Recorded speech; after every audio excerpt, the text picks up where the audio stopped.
بسم اللہ الرحمن الرحیم۔ میرے والد دولت مند نہ تھے، پھر بھی ہم خوشحال زندگی گزار رہے تھے۔ جب میں نے میٹرک کا امتحان پاس کیا تو والد صاحب نے حکم دیا کہ بیٹی اب بھی گھرداری سیکھو، اگلے سال کالج میں داخلہ لے لینا۔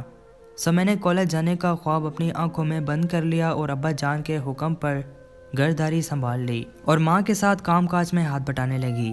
میں والدین کی اکلوتی بیٹی تھی، وہ میرا بہت چاؤ کرتے تھے۔ مجھے یہ معلوم نہ تھا کہ میرے سگے ماں باپ نہیں ہیں، بلکہ انہوں نے مجھ گمشدہ بچی کو پناہ دی اور اولاد کی طرح پالا۔ یہ حقیقت بہت عرصے بعد مجھ کو معلوم ہوئی تھی۔ ہوا یہ تھا کہ ایک روز جب دروازہ غلطی سے کھلا رہ گیا، میں اپنے حقیقی والدین کے گھر سے نکلی اور گلی میں آ گئی۔ ان دنوں میری عمر 3 سال کے قریب تھی۔ آپ سمجھتے ہیں کہ 3 سال کے بچے کو کتنا شعور ہوتا ہے۔ میں بھی دنیا کے حالات سے بے خبر بس گلی میں سیدھی چلتی گئی اور واپس نہ پلٹی۔ بھلا کیسے مڑ کر دیکھتی، اتنا شعور تو نہ تھا۔ آگے جا کر سڑک پر پہنچی تو اتنی چھوٹی بچی کو ٹریفک سے بھری سڑک کے کنارے ادھر ادھر دیکھتے پا کر ایک جوڑے کی نگاہ مجھ پر پڑ گئی۔ چند سیکنڈ میں انہوں نے جان لیا کہ میں گھر سے نکلی گمشدہ بچی ہوں جو راستہ بھول کر مین روڈ تک آ گئی ہے۔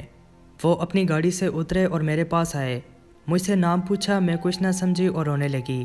تب انہوں نے مجھے سڑک کے کنارے سے اٹھا لیا اور گاڑی میں بیٹھ گئے۔ اب میں عورت کی گود میں تھی اور مرد گاڑی چلا رہا تھا۔ مجھے لے کر وہ کچھ دیر ادھر ادھر گلیوں میں پھرتے رہے، دکانداروں سے پوچھا، لیکن ہر کسی نے میرے بارے میں لا علمی کا اظہار کیا۔ کوئی نہ بتا سکا کہ یہ بچی کس کی ہے۔ تب وہ میاں بیوی مجھ کو لے کر اپنے گھر آ گئے۔ یہ ایک بے اولاد جوڑا تھا۔ انہوں نے میرے والدین کو تلاش کیا مگر ناکام ہوئے، پھر مجھے گود لے لیا۔ میرا نام انہوں نے نور رکھا کیونکہ میں ان کی بے نور زندگی میں اجالا بن کر آئی تھی۔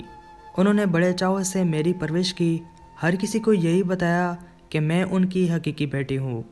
وقت گزر رہا تھا، میں 16 سال کی ہو گئی اور میٹرک پاس کر لیا۔ انہوں نے مجھ کو کبھی کوئی تکلیف نہ دی، ہمیشہ پیار ہی پیار دیا۔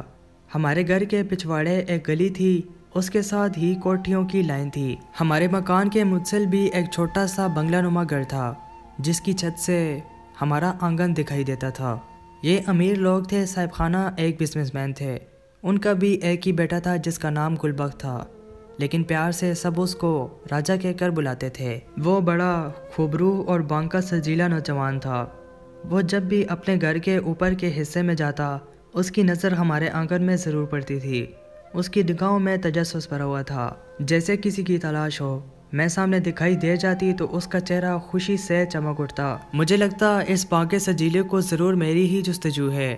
میرا بھی دل کرتا کہ اس کو دیکھتی رہوں، تمنا کرتی اے کاش یہ خوبصورت لڑکا میری زندگی کا ساتھی بن جائے، مگر جانتی تھی کہ ایسے خواب ہم جیسے متوسط گھرانے کی لڑکیوں کے لیے کتنے تکلیف دہ ثابت ہوتے ہیں، کیونکہ راجا کا باپ ایک مالدار آدمی تھا اور میرے ابا سفید پوش تھے۔ یہ بھی سن رکھا تھا کہ امیر گھرانوں کے لڑکے بھولی بالی لڑکیوں کو برباد کر دیتے ہیں، وعدہ تو کرتے ہیں مگر شادی نہیں کرتے۔ میری عمر اس وقت اگرچہ چھوٹی سی تھی، مگر تب بھی میں نے اپنے پورے شعور اور عقل سے کام لیا تھا، دل پر قابو رکھا اور بہت دنوں تک اس کی متلاشی نگاہوں سے بچتی رہی۔ مگر اس امیر زادے نے بلا آخر ایک روز مجھ کو اپنی چاہت کا اسیر کر ہی لیا۔ وہ امتحان کی تیاری میں مشغول تھا اور دھوپ کے بہانے اپنی کوٹھی کی چھت پر کتابیں لیے مطالعے میں مصروف رہتا۔ ان دنوں ہلکی ہلکی سردیاں تھی۔ میں کبھی سبزی کاٹنے اور کبھی بال سکھانے کے لیے اپنے آنگن میں جا بیٹھتی تھی۔ تبھی وہ اپنی چھت پر آتا اور کبھی پنسل تو کبھی کاپی گراتا۔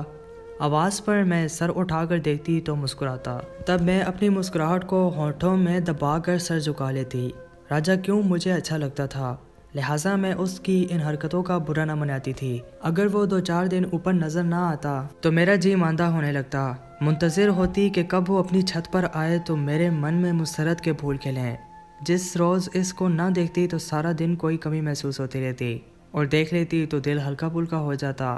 بہت عرصے سے یہ لوگ ہمارے پڑوس میں آباد تھے۔ کبھی راجا نے کسی کو شکایت کا موقع نہیں دیا تھا۔ محلے کے سارے لوگ اس کو ایک شریف لڑکا سمجھتے تھے اور اس سے اچھے طریقے سے پیش آتے تھے۔ کوئی نہیں سوچ سکتا تھا کہ یہ محلے پڑوس میں کسی لڑکی پر نظر رکھتا ہوگا۔ یہ عین حقیقت تھی کہ وہ مجھ پر نظر رکھنے لگا۔ شروع میں نہ سمجھی، لیکن اس نے رفتہ رفتہ اپنی وارفتگی بڑھائی۔ اشارے سے سلام کرنا اور کنیوں سے بات کرنا، احوال پوچھنا، جواب میں سر ہلا لیا کرتی تھی۔ ایک روز میں سین میں بیٹھی ابا دفتر گئے ہوئے تھے اور اماں خالہ کے گھر. میں سین میں بیٹھی دال چاول صاف کر رہی تھی. تبھی ایک چھوٹی سی پینسل میرے سر پہ آ کر گری. سر اٹھا کر دیکھا تو وہ ہاتھ جوڑے کھڑا تھا. اس نے ہماری سیڑھی کی طرف اشارہ کر کے کہا ادھر سے اپنی چھت پر آ جاؤ, ضروری بات کرنی ہے. وہ جان چکا تھا کہ میں گھر پر اکیلی ہوں. مجھ کو اس کی منت سماجت سے لحاظ آ گیا اور میں اپنے زینے سے چھت پر چلی گئی. اب ہم دونوں آمنے سامنے تھے اور ہمارے درمیان چھوٹی سی منڈیر تھی. وہ اپنی چھت کی منڈیر کے پاس کھڑا تھا اور میں اپنی چھت کی منڈیر کے پاس. یہ ہماری پہلی ملاقات تھی. ڈرتے کانپتے میں نے اس کی بات سنی. بس اتنا یاد ہے کہ وہ میری تعریف میں کچھ کہہ رہا تھا, مگر میں کیا سن سکتی تھی کہ میرے تو کان ہی جیسے بند ہو گئے ہوں. پلک جھپکتے میں واپس اپنے زینہ سے سین میں لوٹ آئی. وہ مجھے روکتا رہ گیا مگر تیز تیز قدموں سے ایک ہی سانس میں سارا زینہ میں نے طے کر لیا. سین میں قدم رکھا تو ہاتھ پاؤں ٹھنڈے ہو رہے تھے. لگتا تھا کہ جیسے چھت پر نہ تھی بلکہ کسی نے مجھے کنویں میں لٹکا دیا تھا. اپنے کمرے میں جا کر کتنی ہی دیر تک گمسم بیٹھی رہی. دوسرے روز پھر سین میں جا بیٹھی. آج پہلے دن والا ڈر ختم ہو گیا تھا. اس کو جیسے ہوا نے میرے سین میں آنے کی خبر کر دی. چند لمحوں بعد چھت پر موجود تھا. اس نے پھر سے مجھے اشاروں میں بلایا. میں نہ گئی تو وہ مایوس ہو گیا مگر سلسلہ تو چل ہی پڑا تھا. کبھی ہمت ساتھ دیتی, کبھی حوصلہ ہار جاتی. رفتہ رفتہ سارا خوف دور ہوتا گیا. وہ مرحلہ بھی آ گیا جب ہم دور رہ کر بھی پاس ہو گئے. میں نے اس کو کہہ دیا تھا کہ مجھ سے صرف بات کرنا چھونے کی کوشش نہ کرنا. لوگ تم کو نیک چلن لڑکے کے طور پر جانتے ہیں تو نیک چلن ہی رہنا. خدارہ دھوکہ نہ دینا. اگر والدین سے مجبور ہو تو بھی کوئی بات نہیں, پہلے سے ہی بتا دو. ہم خود کو غلط امیدوں سے پہلے ہی دھوکوں سے بچا لیں گے. مگر جھوٹی آس دلا کر مجھ سے کھیل مت کرنا ورنہ بے موت مارے جاؤ گے. اس نے مجھ سے شادی کا وعدہ کر لیا تھا اور بہت منت کر کے ہاتھ جوڑ کر کہا تھا کہ ناراض نہ ہو. جلد بازی میں کسی کے بارے میں جو غلط رائے قائم کرنا اچھا نہیں ہوتا. انسان بہت مشکل سے ایک دوسرے کو پسند کرتے ہیں. یوں ہی اگر رشتے توڑ ڈالے جائیں تو عمر بھر ایک دوسرے کے لیے تڑپنے اور پچھتانے کے سوا کچھ نہیں ملتا. ہر حال میں اپنے والدین کو راضی کر کے تمہیں اپنا لوں گا. اس کی ان باتوں سے اس کی محبت اور یقین نے میرے دل میں گھر کرنا شروع کر دیا. ادھر میں خوابوں میں آنے والی خوشیوں کے استقبال کو رکس کنا تھی. ادھر راجہ تھا کہ گھڑی گھڑی مجھے اپنے گھر بلانے پر اصرار کرتا تھا. میں اس کو جواب میں یہی کہتی کہ راجہ صاحب اب تو آپ کے گھر تبھی آؤں گی جب آپ بارات لے کر مجھے لینے آئیں گے. ایک روز موسم بڑا سہانا تھا کہ بوند باند ہونے لگی تھی. راجہ کے گھر والے کہیں گئے ہوئے تھے. اس نے ہمارے آنگن میں جاگا اور مجھے بلانے لگا. میں نے حسب معمول انکار کیا تو وہ ناراض ہو کر بولا اگر آج تم نہ آئی تو پھر عمر بھر تم سے نہ بات کروں گا اور نہ تمہیں بلاؤں گا. ہمیشہ کے لیے یہاں سے طاہر جی کے گھر پشاور چلا جاؤں گا. اس کے تیور دیکھ کر میرا دل دگ رہ گیا. کسی صورت میں اسے ناراض نہ کرنا چاہتی تھی. اب تک میں نے اسے اپنے والدین کی عزت کا پاس رکھا تھا. ایک مشرقی لڑکی کی طرح خود کو سنبھالے رکھا تھا ورنہ تو میں اس کے ساتھ اڑ کر آسمانوں میں بھی جانے کو تیار تھی. اس کے بلانے پر بھی میں اس کے گھر نہ گئی تو وہ مجھ سے ناراض ہو گیا. خدا جانے اس کے ذہن میں کیا تھا. اپنی ضد پر اڑ گیا اور اس کے بعد میری طرف آنکھ اٹھا کر بھی نہ دیکھا. بڑی مشکل سے 2 ہفتے گزرے. دل کی عجیب حالت تھی.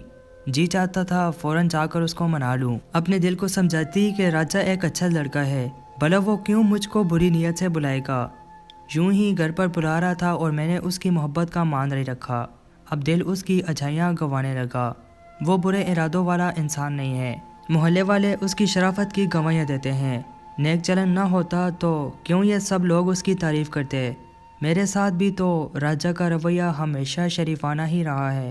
کبھی بات چیت سے آگے نہ بڑھا, خط لکھنے پر اصرار کیا اور نہ کبھی تحفوں کا کوئی چکر چلایا. ہمسایوں سے بھی اچھے تعلقات تھے. غرض ایسی باتیں سوچ سوچ کر خود کو آمادہ کر لیا کہ اس سے ملوں. ایک بچے کے ہاتھ پیغام بھجوایا کہ مجھ سے ملو, جہاں کہو گے آ جاؤں گی. اس پیغام کا بھی اس نے کوئی جواب نہ دیا. دل میں ہو کیسی اٹھی, زندگی بیکار لگنے لگی.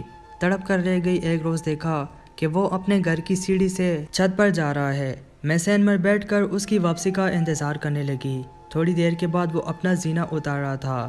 فوراً گھر کا دروازہ کھول کر میں گلی میں نکلی اور اس کے دروازے پر پہنچ گئی. اس نے زینے سے مجھے دہلیز پار کرتے دیکھ لیا تھا.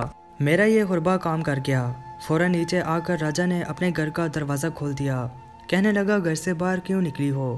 اس طرح میرے گھر کے دروازے پر مت کھڑی رہو, کوئی دیکھ لے گا تو تمہاری بدنامی ہو جائے گی.